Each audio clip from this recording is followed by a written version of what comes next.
The Tok'ra, Part 1. The first minute and a half of it is devoted to the previously on stuff, since it ties two previously unrelated episodes together. One is the one that we covered with the Gould that took over Sam and then gave its life to save her, and the other that we didn't cover that introduced Sam's father, a career military man who revealed that he was dying of cancer. But after that we also have a flashback, but not of anything that we saw because it isn't the memories of any of our characters. It's Sam flashing back to memories Jolinar left behind, memories of a blue crystal cave. Either this is Bobby Drake's colonoscopy, or we're seeing some alien world that the Tok'ra have colonized.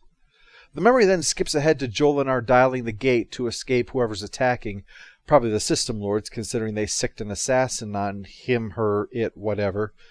This all appears to have been intentional. The vision, not the need for a mad dash escape through a geode, as Carter wakes up with wires attached to her head for the obvious experiment. I'm going to read your thoughts.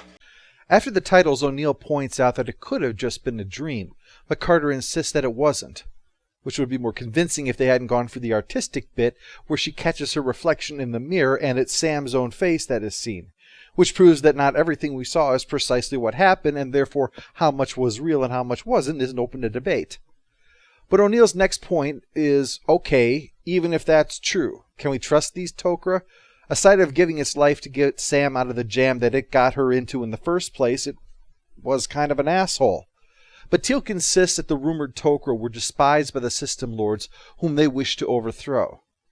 So it's time for General Hammond to show what a pro he is, by saying something ridiculous sounding with military professionalism and sincerity. Colonel? General, I'm prepared to send SG-1 through to the coordinates Captain Carter saw in her vision. Okay, just don't make a habit out of this. I don't want the Joint Chiefs talking to some lady in veils and beads. At times, Pakistan is extroverted and sociable, but at others it can be introverted and reserved. Well, that's good enough for me. Men, go forward with Operation Lava Enema. O'Neill finally goes along with this, and on the way out, Carter stops to call her dad and see how he's doing. But he puts on a brave face. In a matter of speaking, it's an old-timey phone after all. But she confides in how this feels to Hammond, going on a mission knowing that she might return to a dead father. So he offers what encouragement he can, but time is limited after all. If that's the Tok'ra, then they might move on any time now to stay ahead of the System Lords. So off they go, only to find nothing but a barren planet awaiting them. Either they're really well hidden, or it was all a mistake and they're lucky they didn't travel to Carter's old high school where she has to take an algebra test with no pants on. They go looking around just in case, when out of the sands pop the Fremen, the Tok'ra, with our heroes now surrounded. Both sides are prepared to fight, but both sides make it clear they don't really want to. It is tense, naturally. SG-1 is surrounded and outnumbered, which can make you edgy. And Teal'c is clearly a Jaffa, those who hunt the Tok'ra down for the System Lords, which makes the Tok'ra jumpy.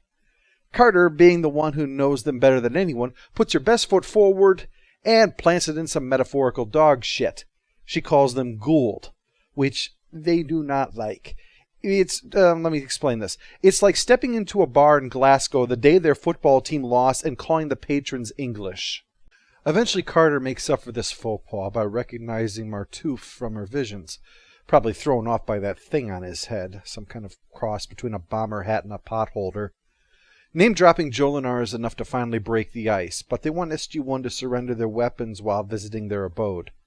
O'Neill knows that this is a diplomatic situation, so he only says hell no rather than openly laughing at them for expecting him to disarm. But the rest of the team all think that this is the way to go, so reluctantly he agrees to it. Rings drop them down into the tunnels, similar to the ones from Carter's vision. The Tok'ra grow their own tunnels whenever they move to a new planet, and then destroy them whenever they leave. Take nothing but pictures, leave nothing but footprints. That's the Tok'ra way. There's a bit of confusion that I should address. Some have asked why the Tok'ra didn't have a Stargate in their tunnels down here, as they did in Carter's vision. The answer is, they didn't. While it's not shown, they must have exited the tunnels because the walls of the room that the Stargate are in were nothing like the crystal structure of the tunnels. They are clearly carved stone. And what's more, it wouldn't make sense for them to do that. It could allow the Jaffa a way directly into their caves, and once inside, the Tok'ra would be trapped. The Jaffa would be between them and the gate as they went through exterminating them all. With the gate on the surface, breaching is far less likely. And plus there are probably multiple exits to allow them a means to escape the tunnels, and then either to hide or overpower the guards and escape through the gate. Plus I'm sure the fire marshal has a few things to say about that. Back on Earth, Hammond stops by to check on Jacob, Carter's father. He is not looking well at all. They cleaned out all the lymph nodes. Problem is... Turns out you need those. He doesn't want Hammond to call up Sam, though. Doesn't want her to see him losing a fight. Although any husband knows your kids have seen that 1,000 times already. He sticks to that position, though, but he would like to know what it is that Carter's doing. She turned down a chance to be an astronaut to work on this project, so it must be pretty important. Hammond would like to tell him, but just can't. Who am I going to tell? God? Oh, he already knows. He's on America's side, remember? Back in Tokra country, they finally meet the bigwig, Garshaw, arch-enemy of both the System Lords and Superman.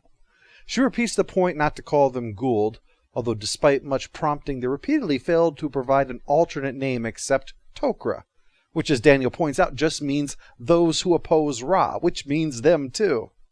Probably want some kind of PC name, I'm sure, like Symbiotically Advantaged or Cranial Pathfinders or something like that. While that's being sorted, or rather not sorted, we see Jacob getting the paddles to keep him alive, but he's at death's door and checking under the welcome mat for the key to let himself in. If Sam is ever going to see him again, now is the time. Back in the cave, things start heating up once again as Carter finishes the story of what happened to Jolinar, and Kordesh starts throwing out accusations that they could be lying and have killed Jolinar themselves, causing O'Neill, who finds this whole thing frustrating and tedious, really starts getting hostile. A big part of it is the fact that they've got the Gould voices and the glowing eyes that show that there's a worm in their heads. So finally Garshaw's host takes over to explain. She and the rest of the hosts have done so for the fringe benefits. They gain all of the wisdom of the snake, the healing that it permits, which includes doubling their lifespan, and they don't have their body usurped. They just share it. But Teal'c points out that's why the Tok'ra are struggling, because every host must do so willingly. They can't just stuff the symbiote into any fit specimen that they like and have numbers. Plus, they refuse to use a sarcophagus for regeneration, so longevity is an issue as well. It's a particular problem right now because Selmak, the wisest of them, is in trouble because the host is dying. So you want an alliance? Here's a great opportunity. Become the new host of Selmak. All of them refuse, though. Even Daniel, who is usually up for trying new things, isn't keen on committing the next 200 years of his life to this. Although he and his wife would have something in common now. There's always that. But yeah, I can't really fault any of them. I have enough trouble taking a leak with someone in the next urinal. I don't know what I'd do if I had a captive audience for it. Garshaw is confused over all this. If they want to form an alliance, but don't want to become hosts, what are you doing here? So they have to explain that it means sharing information and possibly fighting together if it comes down to it. But the Tok'ra see the humans as basically being backwards and weak. Teal'c says, "Not true. We destroyed 2 motherships that attacked us. Didn't you hear about that? What do you live in a cave?" Wait, never mind. Far from impressed, Garshaw gets pissed off, saying they had agents on those ships that were killed. So Sam explains that was in self-defense, so Garshaw's host comes back with a polite, "Now we know the circumstances around which that happened. Thank you for telling us." You know, talking to these two, it's like... Hi, buddy. I'm your friendly neighborhood police officer. Would you like a glass of water? Yeah, actually. Too bad. Yeah, that.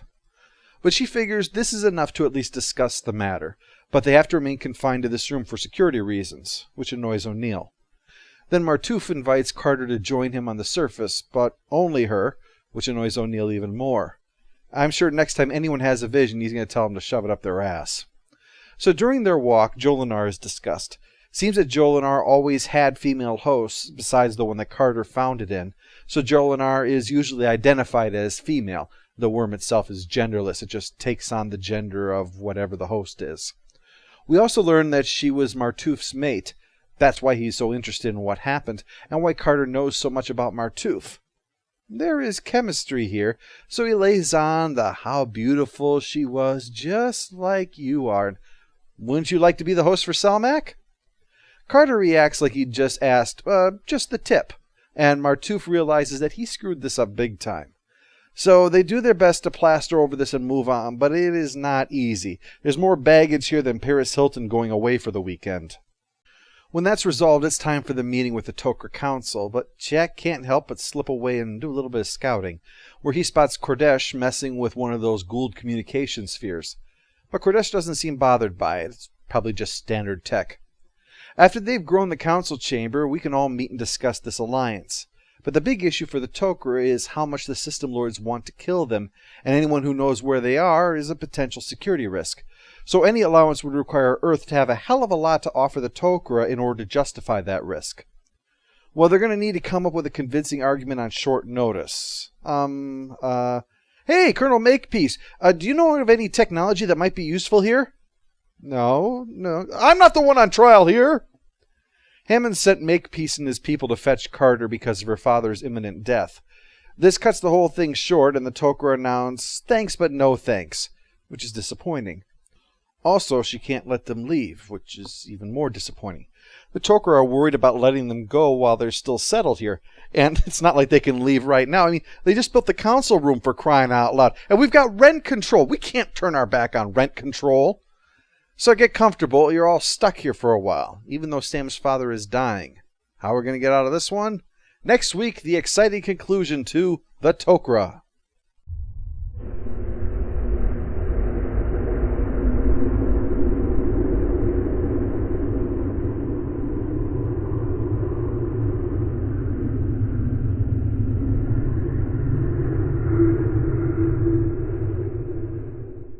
All hail the Overlord! All hail the Overlord!